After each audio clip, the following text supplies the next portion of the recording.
Bismillahirrahmanirrahim. Itu aqrabu yang lebih dekat lakum bagi kalian apane naf'an manfaatnya.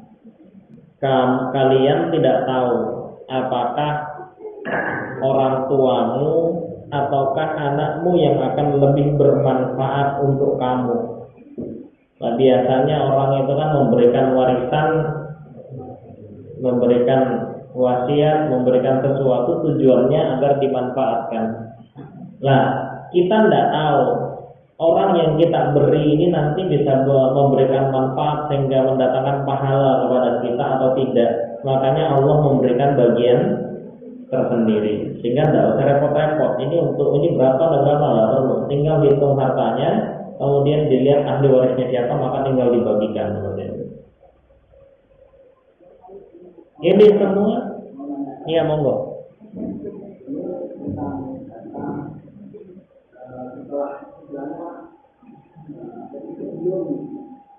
Saya meninggal, tapi ketika meninggal saya tidak katakan tapi tidak dalam itu termasuk menghindari hukum waris. Ya, kalau jenengan punya harta, terus ngasih anak, ini saya hibahkan untuk kamu. Terus punya harta lagi, ini tak kasih untuk kamu. Itu pemberian biasa. Tapi kalau sampai ada musyawarah, ini nanti setelah saya mati, nanti ini untuk ini, itu yang haram itu.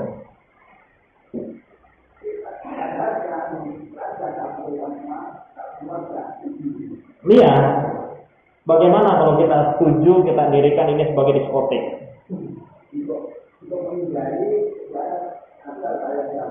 Iya. Tukaran. Nah, itu keliru. Kalau memang memberinya karena punya, saya beri, nanti ini saya beri, nggak apa. Tapi jangan sampai punya niatan supaya tidak tukaran, maka harta ini supaya saya tidak punya harta yang diwariskan, ya, saya tidak punya harta yang diwariskan ini, nanti saya bagikan duluan. Nah, ini namanya menghindari hukum waris yang sudah ditentukan oleh Allah.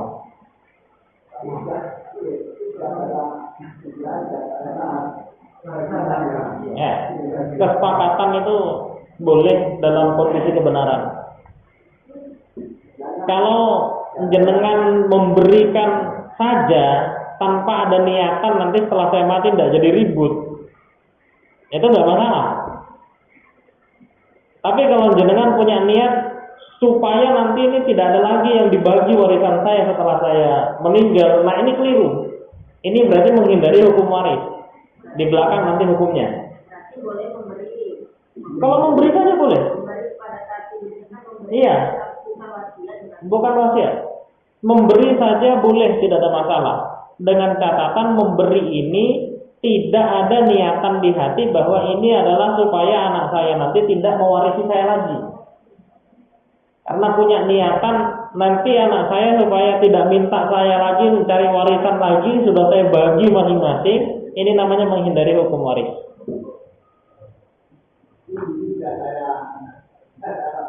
Jadi silakan untuk tidak mau yang kok saya emas itu tidak boleh. Iya. Ya kalau bisa iya, musyawarah itu boleh sepakat kalau tidak melanggar hukum. Ya. Okay. Jadi boleh sepakat dengan catatan bukan menghindari hukum waris. Kalau sepakat menghindari hukum waris ini dosa semua. Nanti di belakang ada ancamannya. Mungkin Pak, maksudnya Pak Haji anaknya sudah dikasih itu terus Pak Haji meninggalkan untuk umpama itu ya, soal saya sendiri. Terus kemudian berarti nanti kalau meninggal ya yang yang milik saya itu yang dibagi itu. Nah itu tidak apa-apa.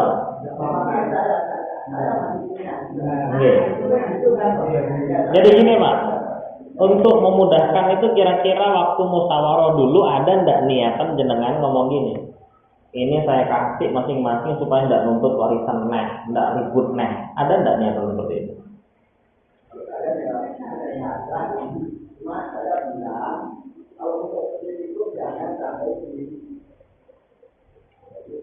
Oh taati.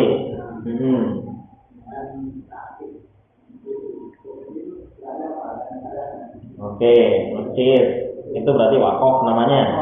Nah, jadi yang dikatakan menghindari hukum waris ini adalah sengaja membagi habis hartanya kepada anak-anaknya sebelum dia mati.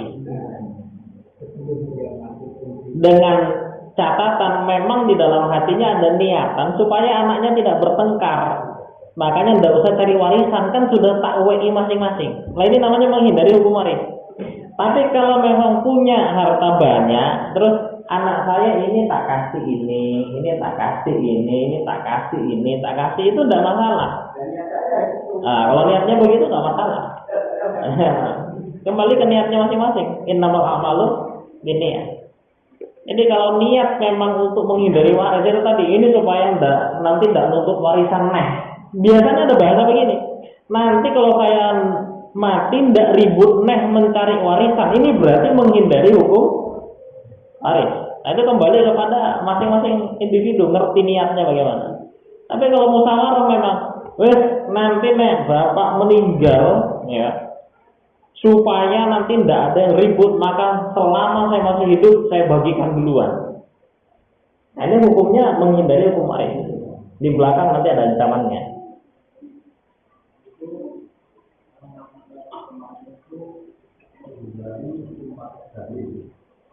Menghindari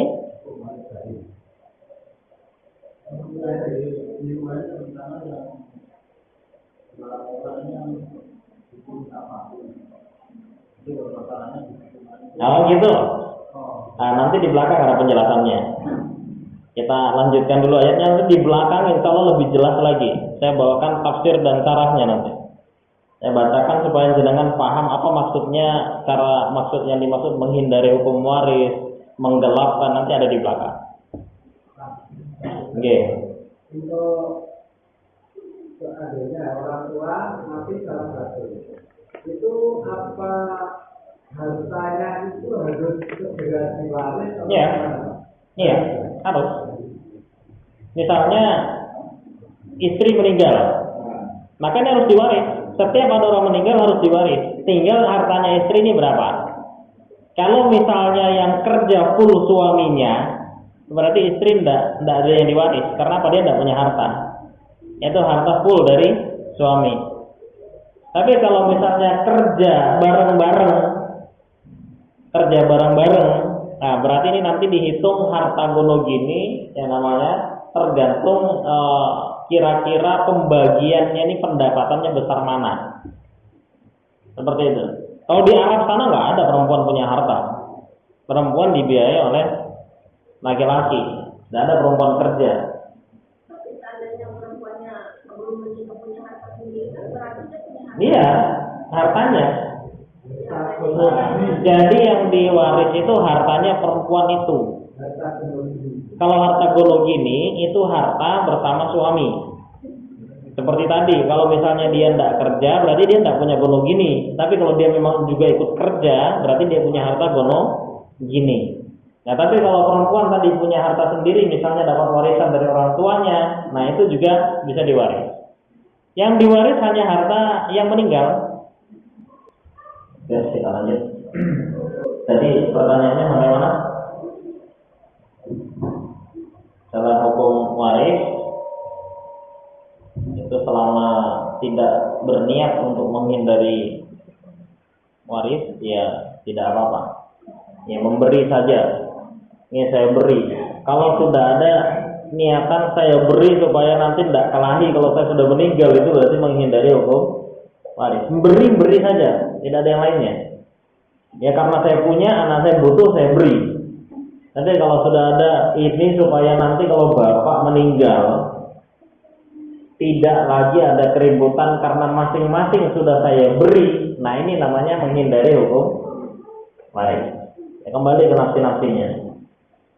Ini masalahnya lumayan berat. Di belakang nanti ancamannya ada.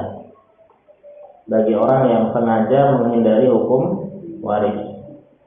Nah, nanti kalau tidak dibagi anak saya ribut. Harusnya kalau sama-sama orang Islam, sama-sama berhukum pada Quran hadis tidak ribut. Kenapa? Karena sudah ada jatahnya masing-masing. Ini bagiannya segini, ini bagiannya segini, bagiannya sudah ada. Kalau kok masih ribut berarti tidak paham dengan hukum waris.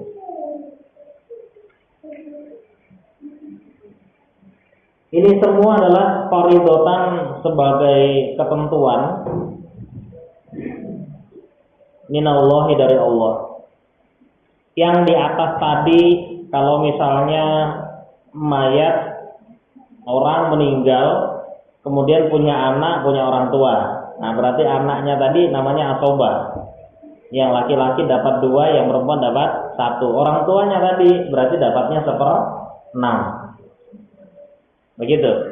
Kalau ternyata dia punya istri, nanti di depan itu ada istrinya dapat 1/4. Jadi ini meninggal, maka hartanya dijumlahkan berapa setelah wasiat dan hutang. Dia punya ahli waris siapa saja.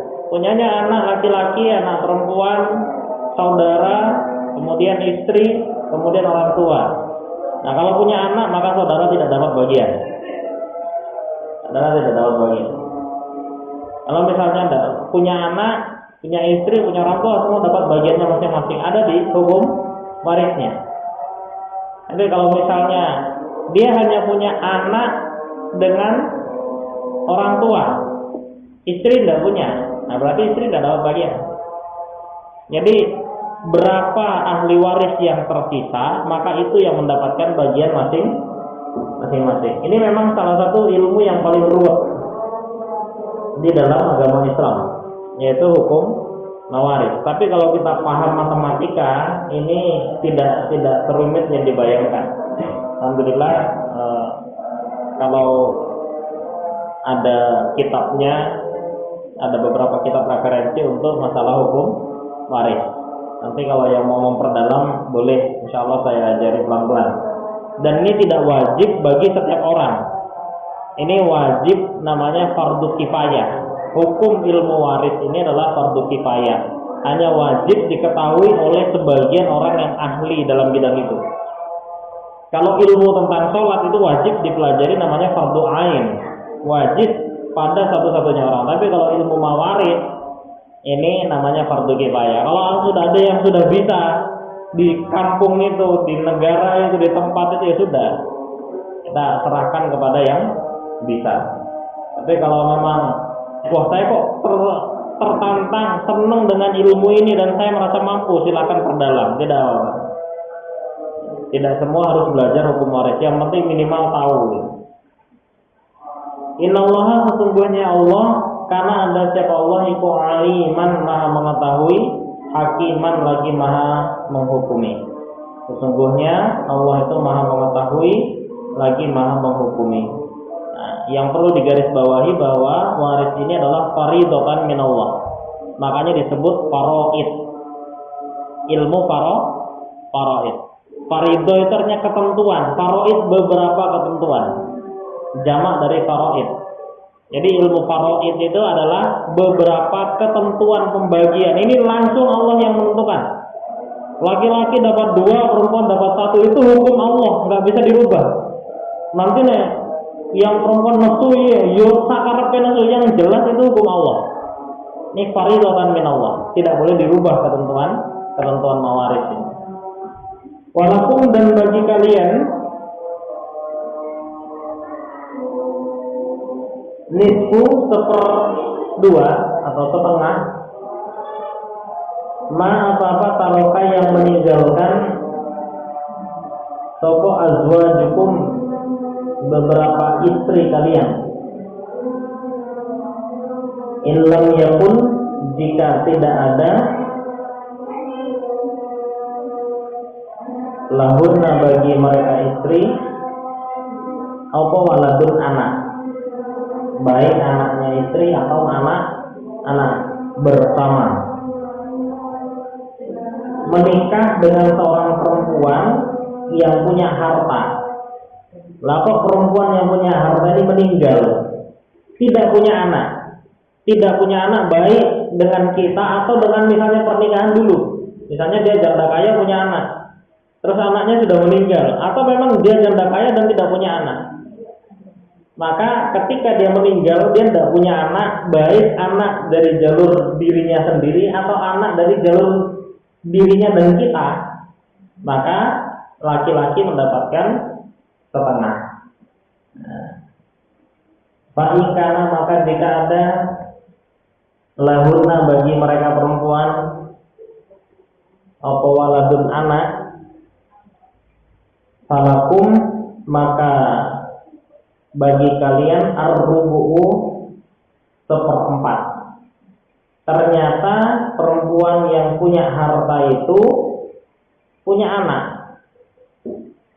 Dia janda punya anak, janda kaya punya anak, kita nikahi. Kemudian dia meninggal, kan punya anak. Nah, maka kita dapatnya seperempat. Atau dia janda kaya tidak punya anak, nikah dengan kita, kemudian punya anak, berarti kita dapatnya seperempat. Pokok selama perempuan ini pernah melahirkan anak, maka suami dapatnya seperempat. Jadi pahami ya? Ini banyak aturan waris itu. Kitabnya lumayan tebal. Seperempat itu berarti ya satu keluar dari seperempat untuk suami. Iya. Kemudian 3/4-nya juga. Ya, 3/4-nya dibagi ahli waris yang lain kalau ada. Kalau ada. Makanya ahli waris itu kan bukan hanya satu, siapa aja yang punya gitu. Biasanya kalau dia punya suami itu berarti jalur samping. Jadi waris itu ada 3 jalur, jalur atas, jalur samping, dengan jalur bawah. Jalur atas berarti orang tua, punya apa enggak dia? Dia punya bapak, berarti ya sudah, bapaknya ibunya berhak mendapatkan. Ternyata dia tidak punya, tapi punya kakeknya berhak mendapatkan. Ya, itu dari atas. Kalau di atas tidak ada, ya sudah, cari ini bawah. Dia punya anak, berarti dapat anaknya. Anaknya sudah meninggal semua. Kadang-kadang anak meninggal dulu daripada orang tuanya, ya kan? Anaknya sudah meninggal semua, berarti, tapi dia punya cucunya sebagai pengganti anak. Tapi kalau ada anak, maka cucu tidak bisa dapat. Kadang-kadang yang sering keliru niku punya anak misalnya 3, gitu ya, punya anak 3, kemudian anaknya meninggal 1. Anaknya meninggal 1, berarti tinggal 2 anaknya. Tapi anak yang sudah meninggal ini ternyata sudah punya anak juga, punya cucu, gitu ya. Nanti kalau misalnya bapaknya meninggal, kemudian anak pertama dikasih, kedua dikasih, yang ketiga juga dikasih, ini tidak boleh. Karena apa? Masih punya anak, maka dia tidak berhak mendapatkan. Dan sebagaimana caranya? Dia kan juga anaknya sudah meninggal loh. Bagaimana caranya? Ya itulah pentingnya wasiat. Saya wasiat untuk cucu saya dari yang ini. Kalau hukum waris dia tidak dapat. Kan ini gitu ya. Misalnya Bu Rif punya anak A, B, C. Yang C sudah meninggal misalnya. Nanti ketika diwaris ini A dapat, ini B dapat, C sudah meninggal, diturunkan ke anaknya, nggak boleh. Nggak boleh.